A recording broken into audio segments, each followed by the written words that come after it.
Hey guys, welcome in. This is the Sunday. Wait, what do we call that again? Ask Me Anything Sunday Night Show. So Ask Me Anything Sunday Night Show basically is to for me to go live for half an hour to answer your questions about Facebook advertising and Facebook advertising. So basically, I don't want to go beyond. If you want to ask me any other questions regarding other than that, you can join me on my another live show, which is what we call the Three Marketer Show. You gotta forgive me because I have just gone through a 10-day live marathon. Can you imagine? I've been like talking nonstop live. I mean, not nonstop, nonstop every day. I go live for 10 days in a row. I really kind of like, I thought it's really just talking all the way. So if you're watching this, whether you're watching this on YouTube or my Facebook group, hi, thank you for tuning in. And if you're watching this in the replay, this is Jason. I go live every Sunday night at 10 p.m. to answer your questions. So if you have any questions about Facebook advertising, you can actually just post your questions in either in the comment section or you just post anything inside the Facebook group if you're inside the Facebook group. So what I'll do is I'll gather your questions, and every week I will come live, quickly for half an hour like this to answer your questions. So today I have a few things that I want to go over. I think I've gathered a few questions over here, but let me bring them up a bit. And if you have any questions at all on, at this point of time, if you're watching this, you can also type in a comment. I'll pick them up and answer your questions. All right, so just want to quickly go over and open up my slides over here. So there are a few questions that I've gathered. First, of course, from Joyce. Joyce was asking, this is a very good question. How do we know which Facebook advertising objective out of the 11 is the right one for us to choose from? Now, fundamentally, you need to really understand how each and every one of the Facebook ads objective works. Although if you go into the ads manager, you know that Facebook breaks it into awareness, consideration, and conversion.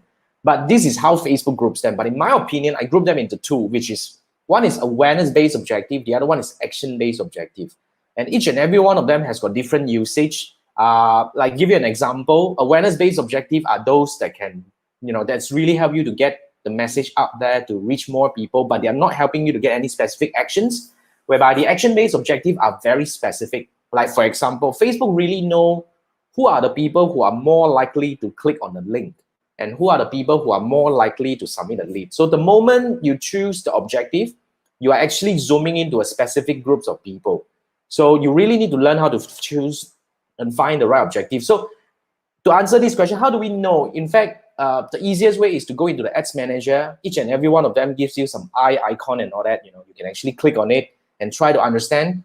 The other way is you can join my 6-day challenge, which is, I spend some time to really grow, to go through in great detail on how each and every one of the objectives work and how you should use them.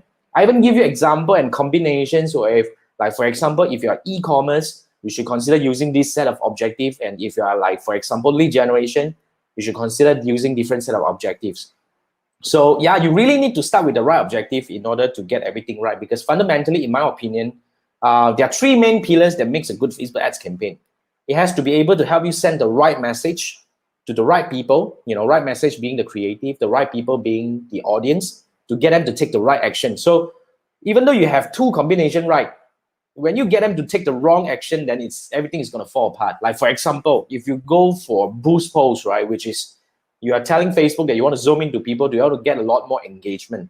However, we all know that those people who engage are those people who do not click often. So you're not going to get click if you want to, ultimately, if you really want to get click, but you choose boost objective, it's going to fall apart. So that's one of the things that you really have to understand. So yeah, mouse over and take a look at the eye icon and all that. They will give you some ideas. And basically, you will get some ideas. And if you want to learn more, then you can definitely join my 6-day challenge, which is already open for enrollment. You can go to my website and just look for 6-day challenge or something like that, then you'll be able to get that. So that's the first question I have today. The next one I have is from Karen. Karen asked this question. I think she faced some issue over here when she's setting up a new account. I think she's not just setting up a new account, she's already setting up a new ad already. As you can see here, it says new ad over here. And it says invalid billing event. I think it should be because of the wrong objective or so-called the optimization that you're selecting. But fundamentally, what we will do here, Karen, it could be a bug. try to refresh and see if the whole thing still persists. But if you still, have this thing all over, you can actually try to publish it. Sometimes when you force to publish it, it might go through. But if still the whole thing is not going, stop letting you to go through, then start setting up the campaign again. And usually you just make sure that every step is done correctly, then you shouldn't have this issue. Sometimes this could be a bug because it says that invalid billing event, cannot change billing event to link click. I know already. I think it's because you try to change the how you get charged. Probably you go and check whether you change the how you get charged, because you're not supposed to change how you get charged, because basically we stick to the default unless you know what you're doing. Basically, a lot of things, when you do not know what you are doing and why you're doing it, especially if you have gone through my 6-day challenge, I actually kind of like walk you through how I set up my Facebook ads campaign from scratch. You get to watch over my shoulder. So when we do that together, I give you what you should do. You shouldn't touch these things, certain things. You should just leave it blank at all, because you don't want to mess up certain things over here. So if you can watch back that video again to see what I say about that part. A lot of things I don't want you to touch, because like, for example, a lot of people likes to touch the bid kind of thing. They want to touch the bid cap and cost cap and all that. But these are the things that you do not need to touch unless you want to go for a specific outcome. So I cover that in great detail in my 6-day challenge. So Karen, I think you've gone through my 6DC. You probably want to watch back the video. And if you want to learn with me out there, if you're watching this, you can actually join the 6DC, right? So that's something that we are already going through. It's already open for enrollment. Now we have another question. Somebody who watched my video and want to implement, really, I think this is about my 2-step funnel framework. You see, a lot of people like my 2-step funnel framework, and I really encourage that you go and implement it. But there might be certain things you want to make sure that you're not hitting into mistake. Like, for example, the exclusion must be done right. Fundamentally, my 2-step funnel framework is a 2 campaign, kind of like 2 ads running simultaneously, where the tier 1 ad is the one that is constantly help you go out and get the fresh audiences to come in, and the tier 2 ad is to help you to retarget those people, optimize for specific duration and optimize for the conversion. So yeah, so you really want to learn that, and I teach this particularly in my 6DC. Now you have the question. This is really the question that a lot of people ask. I don't want to reach so-called the foreigners. A lot of people try to exclude foreigners. So I have seen different kind of combinations. Like, for example, certain people likes to exclude a lot of very interesting things. Like, for example, Myanmar kind of thing, because not being racist here is because you want to make sure that you're spending the right money on the right audiences that you want to reach, right? So I think I totally understand that. But Facebook has this anti-discrimination policy going on for many years now. So in fact, they have removed a lot of effective so-called detailed targeting options that kind of allow us to do this kind of like exclusion. But this is what we experimented. A lot of us, or for my students, would agree. In fact, the moment you choose the right objective, right, you should effectively filter out a lot of so-called unwanted attentions, or to reach unwanted people, as in like the audiences that you don't want to reach, right? So I think the first thing that I will do is you go for the right objective that is going to help you get the right action. You see, I always have this action funnel whereby ultimately you want to get purchased, but before you get purchased, what action do you need to get first with your Facebook ads? Most of the time, you want to get people to either submit a lead, or you want to get people to click over to your website. But a lot of time, people start advertising by clicking the boost button. Now, when you click the boost button, you cannot blame Facebook, because Facebook will zoom into people who are likely to like, comment, and share. But we normal users no longer do that effectively, because we already know that the moment we do this, right, and then eventually I'm going to give you a lot more so-called leverage. I might help you reach my friends and all this kind of thing. So we are very cautious about doing that already. But those who are new to Facebook may do that. It could be our friend who actually worked so hard, finally got a smartphone, connected to the world. They really think that, wow, this is really something that I like. But it's you in the first place choosing the wrong objective. So that's really something that you want to actually get into. So to answer your question, first thing first is to choose the right objective. The moment you choose the right objective, you may still get a bit of spillover of these so-called unwanted audiences, but it will be minimal. We cannot get 100%. All right. A lot of people ask me, when I do lead gen, how come only a fraction, only 20%? A lot of them are, kind of like not usable leads. It's normal. In fact, everything has got its combination and ratio. So as long as our ads is getting us enough leads and we are able to make money out of it, that's already good enough. That's what I want to say. All right, Invictus, I hope I answered your question. Thank you for the question. And Emily Hall asked a question. Has anyone tried to set their CPAS before I see this account, not able to use it? You mean extended audience retargeting? When you go for extended audience retargeting, when you do CPAS, right, I don't think you can do this. Because when you do retargeting, it's really to retarget people who have taken action on your ad. And when you talk about CPAS, that means that you have collaborative access, whether for your Shopee store or your Lazada store.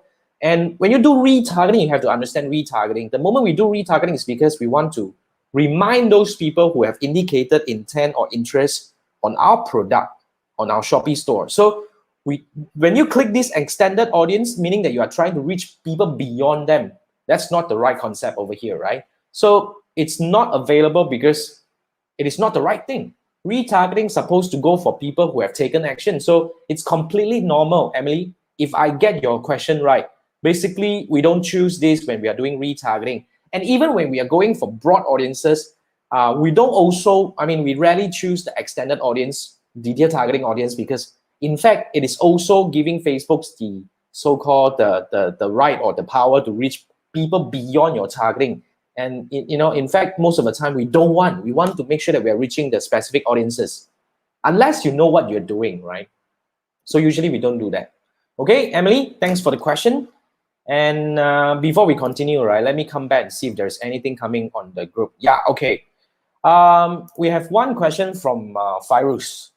Fairuz was asking how to verify business manager. You're talking about the business manager verification. First thing first, you need to make sure that your business name, address, phone number must be correct. And phone numbers must be a landline, right?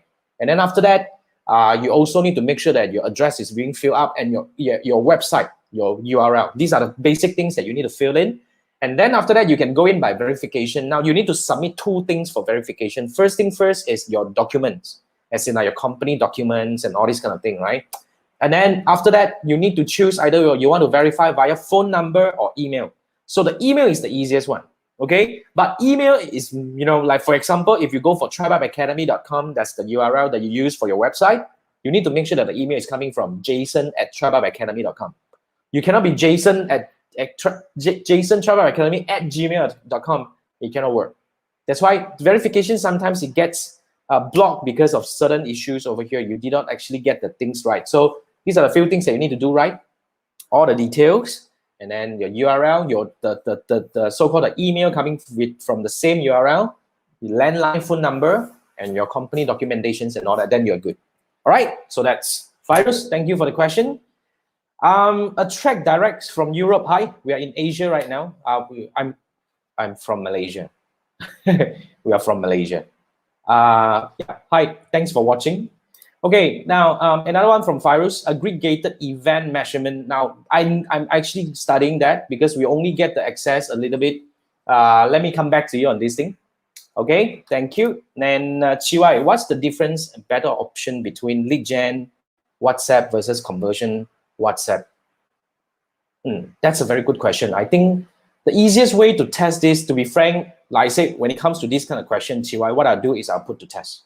I'll see which one gives me the better, but I would say most of the time when I come to lead gen, right, I will use the lead form. And then when it comes to WhatsApp, this is what I learned. This is really based on my coaches' feedback. They say that when you use the native WhatsApp option, right, it doesn't work as good. But this is really sometimes back already, like a few months back. So it could be because of the product that they're selling or so-called the target audience that they're targeting as well. It could be many reasons. So I would say, Chiwai, really to answer this question is to put to test and let the number decide which one works better for us. So yeah, so that's what I have for you, Chiwai. Let's test it. Okay, then another one from Chiwai. Yeah, both seems to achieve the same purposes, but you see, the moment you go for conversion, I think I would disagree with conversion. I think lead gen seems to be a little bit more okay because the moment you go for conversion, then you want to do WhatsApp, meaning that you want to But how do you validate as a conversion on WhatsApp? Okay, how do you validate a conversion on WhatsApp? You see, the way I do this is when I want to do WhatsApp, I will use the API link and I will use traffic. This is how I do it. I'll use traffic and I'll use the API link, and we need to do a little bit of a manual tracking over here, because the moment they click, we will track the record of the click and we will validate and see how many message that we really get. So we need to actually track that. So as long as we are getting certain numbers coming in and we are, we can accept that kind of like, so-called the conversion ratio, then we keep it going. If not, then we need to tweak. You see, when it comes to lead generation, I always like to say, there are so many ways to generate leads. And there are so many ways that people can give you their phone number and everything else. So I think at the end of the day, what we really need to do here is that, we need to be, we need to keep an open mind and experiment a little bit more things coming in. Yeah, Shiwai, thanks for that question. Shiwai was saying, you also reserve a WhatsApp, no friction, unlike lead gen. Hard to say. Like I say, when it comes to certain cases, we have so-called coaches reporting that it's doing well. It's really doing well, because sometimes, when it comes to WhatsApp ads, right? When we do WhatsApp, we there is a friction, right? People will have to click, open up a screen, whether you want to WhatsApp the person or not. So this friction effectively help you filter out, those are non-genuine people. So what we get actually from our coaches is that we get lesser leads, way lesser leads, but high quality, very, very high quality. So they're happy. So that's why I use a combination of lead gen combinations. That's why, Chiwa, you need to join my 6DC. I break it into detail on how you should actually consider mixing a few things coming together.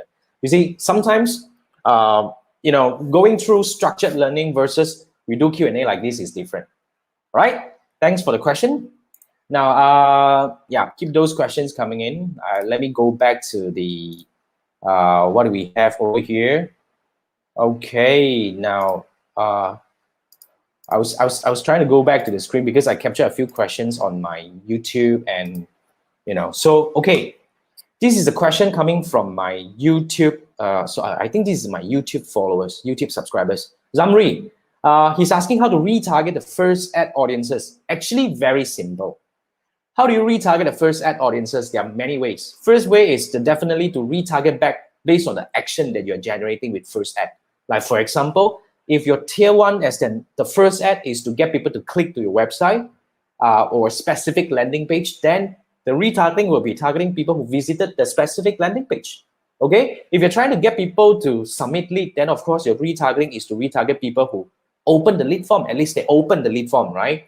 And then of course you want to exclude those people who have taken the final action, whereby either submitted lead or either they actually kind of like sign up on your website or make purchase on your website.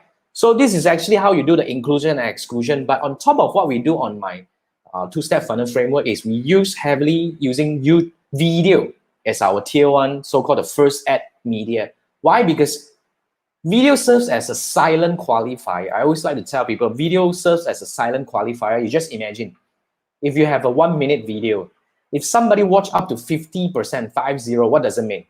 That means actually true love. If somebody is not interested in your product or services, nobody in their right mind will spend 30 bloody seconds on your ad, right? On your video. So when they spend time on your video, even though they don't take action, do you qualify that as an intent? So that is also a very important thing that we should use to retarget, for our next ad. But another thing when it comes to retargeting, I always like to tell people here is that you don't want to over retargeting. You see, over retargeting or so-called overreaching could be a very fatal mistake. Like for example, a lot of people likes to retarget people who visit their website in the last 180 days. They say that, of course, I want to target as many people as possible, right? Because they visited my website and then they must be interested, all right? But what I want to ask you here is this. What the heck are you selling that requires 6 months to consider? You get what I mean? So you want to really retarget for an optimum duration. It could be 3 days, 7 days, 1 month. You really need to think deeper and look at your business, and try to understand how long people usually take to consider whether they want to buy from you or other person, because you're not the only person who is selling this thing. Put it this way, all right? So you really need to understand. That's why I teach this in my 6-day challenge, whereby how do I deploy the whole 6-day so-called the two-step funnel framework in 6 days time. So you want to join me. You want to really join me because I've learned with over close to about 700 people right now. It's really a proven framework that you really want to learn. So yeah, you gotta come over and learn this. But fundamentally, this is how I do retargeting. All right, thanks Zamri for the question. Now this is a question coming from I think this is Vincent, right? Lemon Roti. I remember this is my JIC member. Thank you for the question. But he said, what is this? This is a very important question. I think for those who are selling on Shopee or Lazada, when you have CPaaS access, this is something that you have to wrap your mind around, right? Okay, Vincent say, I think Vincent, right? Lemon Roti, let's put it. This is your Facebook name, so let's call this. So he said he has about 100 order within a week, proven, recorded, but the Facebook ad says CPaaS is still learning. And learning limited, it says not only optimized for 4 optimization event only. Now, put it this way. When you look at the 100 order, this is the order that you get on your Shopee store. But this ad is has only gotten you 4 leads. That's why it is in learning limitation. So all the leads, so-called all the purchase that you are getting is overall on your store. These people may be buying because of many other reasons. Maybe they directly go to your store to buy, maybe from other ads and all this. But fundamentally, what does it mean here is that this particular CPaaS ad has only gotten you 4 leads. That's why it is still in learning limited, and it is actually the optimization. So your question here is that CPaaS only captures sales from Facebook AdSense? No. When it comes to CPaaS, right, it actually captures, in fact, yes, the CPaaS is only capture the so-called the conversion that you gotten using this particular advertisement. But you always have to have an open mind that your purchase or your conversion on your Shopee store may come from different sources. Okay, so CPaaS only record the conversion that this particular CPaaS campaign has gotten for you. So that's how it works. All right, so basically what you need to do here is very simple. I just want to understand that whether this is your tier 2 ad or your tier 1 ad. And you want to go in and take a look at your return on advertising spend. Is everything it's all the numbers optimized? If it's good, then it is fine. You see, a lot of people kind of get intimidated by the learning limited and all that.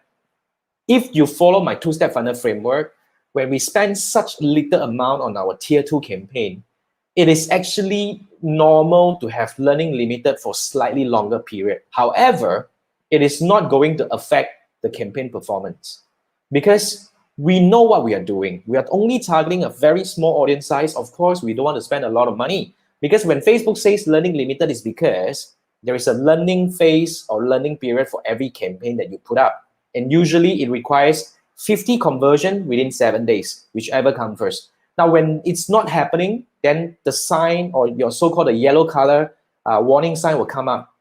Okay, it's totally normal because system is being set to do that, to prompt you. But you don't need to do anything. As long as you see every number, all the metrics are doing good, keep it that way. It's all good. All right, Lemon Roti, thank you for the question. Now, let's move to the next one. Okay, this is Dindo. Dindo said he has contacted the Lazada Seller Help Center about CPaaS. Surprised that they are not aware of this. Anyone using Lazada CPaaS in Philippines? Anyone using this in Philippines? I think I can get Carol to talk to you, but Dindo, you're not my JIC. Let me see if I can get Carol to respond to this. But yeah, we have a few, but they're all in my JIC circle. If you are in my circle, then you can bring it up and ask them, to help you, but you're not.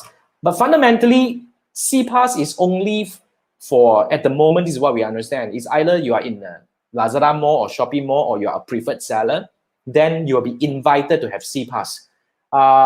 In Malaysia, in Singapore, and I think as well as Philippines, it is not as easy to get CPaaS because you need to go through certain process and help center wouldn't know. You need to go for those who actually account manager level, that only they will be able to give you some insights about that. But if you're in Thailand, then you're very happy. I think Thailand is a lot easier to get CPaaS. I'm not sure whether, let me check with Alex. I think he said Shopee is very easy to get CPaaS. Lazada a bit harder, but it's still a lot easier compared to other countries that we have over here.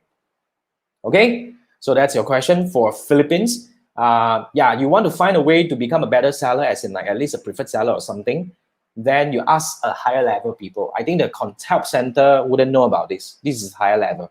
Okay, thanks for the question. And we have Brian. Brian said join the group. I think this is in our bigger transformation group. Okay, just created an ad using the 2-step funnel on IG and WhatsApp. What the result on Instagram has a better result, lower cost per result. The amount spent are mostly on Facebook. So thinking to create 2 times funnel, as in like same campaign, separate a higher budget for IG. Does it make sense? Yes, Brian, I think what you're doing now is correct, because this is the thing. When we actually run our 2-step funnel, we are actually grouping, we try not to break into too many ad sets at the beginning. So this is what we want to do, right? We let the campaign start, and run for a while. Like what you're doing right now, it's a very good thing that you're doing, because you're keeping a conscious mind and monitor the whole thing. Now, when you know that IG is getting you better cost per result, but it is spending lower. So what you can do now is correct, which is at your tier 1, you split into 2.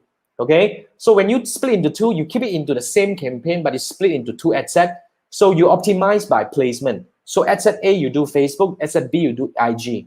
Now, when you split it, then you can adjust your budget distribution. That's why when it comes to our 2-step funnel framework, we don't use CBO. We prefer ABO. People call it ad set budget optimization, because we want to split. So when we split, right, then you are able to have better control on your budget distribution. That's what we do. So I agree with this. You should split and you assign the budget, but you need to constantly monitor if, sometimes it's because a little money going to IG. That's why you're getting better result. But the moment you split evenly, you may not see as good. That's why you want to keep a closer eye on this thing. All right, Brian, thanks for the question. And okay, now I have this from IV. Selling watch via Facebook page. You use Facebook ads to promote your watch, but ads majority are Bangla and Nepal guys. When I know how to accurately target local people, like I said, you want to target the right people. First thing first, I would suggest to start with the right objective. Can I ask, what objective do you use? Do you use any specific objective, or you just use the boost post button? Because this is one of the reasons why you're getting a lot of so-called unwanted audiences, because when you boost posts, it is you who is actually choosing to reach people who are likely to like, comment, and share. And to be frank, normal users like us, we don't really like, comment, and share much on Facebook anymore. So it is you. So you need to start with understanding the objective and see which one is the right objective. Then only we go into the audience targeting. And then, of course, the next one is your ads creation.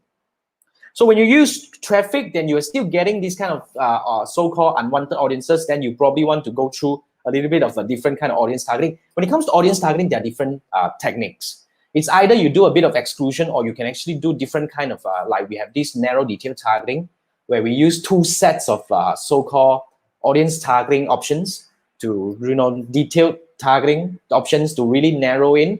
And there are certain techniques. I wouldn't be able to go through the ads manager setup to show you over here, but I will encourage that you join my 6-day challenge. I will share with you more insight. Okay. Now we have one from Chris. Okay, Chris is asking 600 over add to carts. Okay, last 80 days we're trying to create a value base. It shows 60 unique events from add to cart event. This is just me, or same goes to the rest? I haven't done this for a while, but you're saying that you do have 600 plus, but it only says there are only 60 uniques. Can we actually have a separate session to look into this? Because I think this is a little bit technical. We need to actually dig deeper on this thing. Christopher? Okay, but it's a very interesting scenario that you're having here. Okay, so let's try to see whether we can arrange another session. I want to take a look at this. All right. Okay, guys. Wow, you see, without realizing, it's already 10:28. We have 2 more minutes to go. You have any more questions coming from me? Coming for me? Anything else? Whether you're watching this on YouTube or by the way, since we are here waiting for a bit, let me actually post in my 6-day challenge link. So 6-day challenge, the next one is going to be on the so-called the 22nd of February. Okay, so 6-day challenge is where we learn together for 6 days live, where I teach you how to set up the 2-step funnel framework. So yep, you can actually join me over here. I think I just posted the link over here. It's only available on YouTube. I can't do this on my so-called Facebook group, but anyway, I'll post a link into it. But you can go to my website and look for 6-day challenge. And yeah, I look forward to see you in the next one. So yep, I don't see any more questions coming up from you. I think we can wrap this. Okay, the next time we do this, it's gonna be on the Valentine's Day. Let me see. Yeah, the next time we're gonna do this is gonna be on the Valentine's Day, and Chinese New Year is coming up. Oh, wait, I wanted to talk about the advertisers holiday. Okay, what is advertisers holiday? First I was first introduced to this advertisers holiday term by my Facebook account manager, where usually after she was telling me, usually after big season sales, like for example, the Chinese New Year sales and all that, because Chinese New Year is a time where I believe you have been observing similar thing. Okay, like for example, you have been actually getting your cost coming up very high in the past 2 to 3 weeks, because really, especially if you're targeting the Chinese market and all that, right? A lot of hot money coming into the market.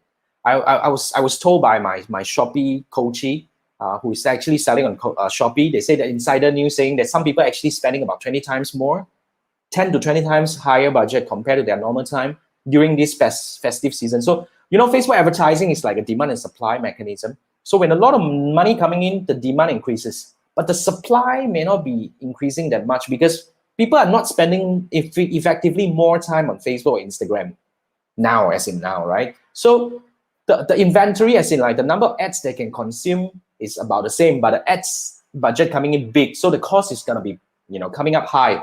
We were seeing as high as about 250% increase in CPM. You need to monitor CPM for this thing. So a lot of people get confused. Wow, my cost coming up high must be by ad issue, must be by audience issue. Not really. Okay, so I think what you really need to look into is your CPM. So when the cost is being pushed up high, I will always give this suggestion. If you're not really needing to capture this market right now, you can scale back. So let's say, for example, if you're spending about $100 a day, you can scale it back to $20 maybe. You don't want to end it. You don't want to pause it right away, because the moment you pause it, right, this is not on the book, right? I was told based on my observation and my coach's observation, if you pause for more than 7 days, then basically you will actually kind of like restart the learning. But it's not happening to all of the campaigns, right? Just certain people were reported that. So you probably want to maintain a lower budget to shelter through the period. But when you can come in, now this is what I'm going to tell you. The next possible advertiser holiday is going to start on the 9th of February. Now the 9th of February is where advertisers going to slow down already, because anyway, you want to send it for the Chinese New Year also, like the Valentine's Day also. I mean, basically, if you order after 9th of February, you cannot get it delivered already, for sure. So the online advertising is going to slow down significantly, okay? And that is also the time where people will spend more time on Facebook, because now people cannot go home, right? So Chinese New Year holiday is coming up. What do you do? I mean, of course, we go to Facebook, Instagram to see what our friends are doing and all that. So we will spend more time on the social media. However, the advertiser number is coming down. So this is a time where the CPM may go very low. So when the CPM is going very low, what you can do here is that you can come in a little bit more aggressively to spend a little bit more money, to get more exposure at a lower cost. So that's what you can do. So, but I don't want you to double down right away. Let's say, for example, if you spend, like say, $100 a day, these few days you scale it back to 20, like for example. Now on the 9 or 10, you can scale it back to 100.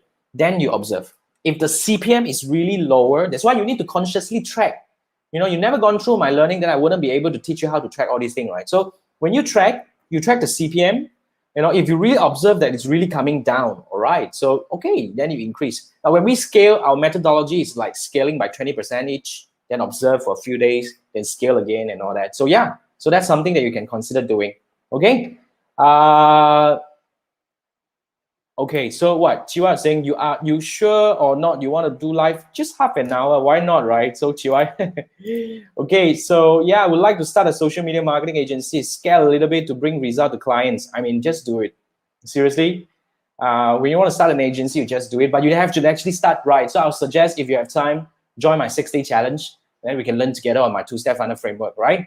Whether Europe, I mean, I've learned with people from all around the world. I think it's fun. It's totally applicable to all markets. Join me.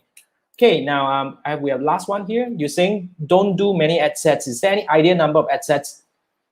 I wouldn't be able to answer this question, to be frank, because I think it depends on first your budget structure, and then basically how you do that. But I do not recommend to have many ad sets, to be frank, because the moment you have too many ad sets, you might be slicing your budget too thin. When your budget is too thin, then basically you're actually kind of like limiting each of them to go through the learning. Okay, and a lot of times when people slice into multiple ad sets, right? In fact, what they're trying to do here is that they're trying to validate detailed targeting options, okay, and all that. So if you're trying to validate detailed targeting options, I would say not do that. It's not meaningful.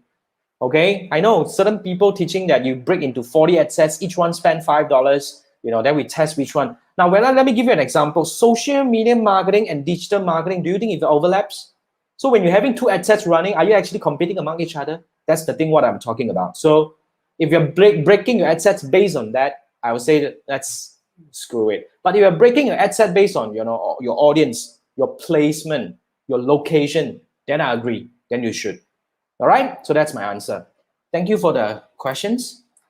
Interesting. So we overrun a little bit, but I don't think you mind. So that's what we have today. This is the Ask Me Anything Sunday Night Show. I'm Jason. If you're watching this, if you have any questions, post in the comment or anywhere. I'll pick them up and I'll answer in the future. Usually, I will answer in the next AMA sessions, and it happens every Sunday night at 10 p.m. All right, I'll see you in the next one. Thank you so much for watching. Have a great weekend. See you next week. Bye-bye.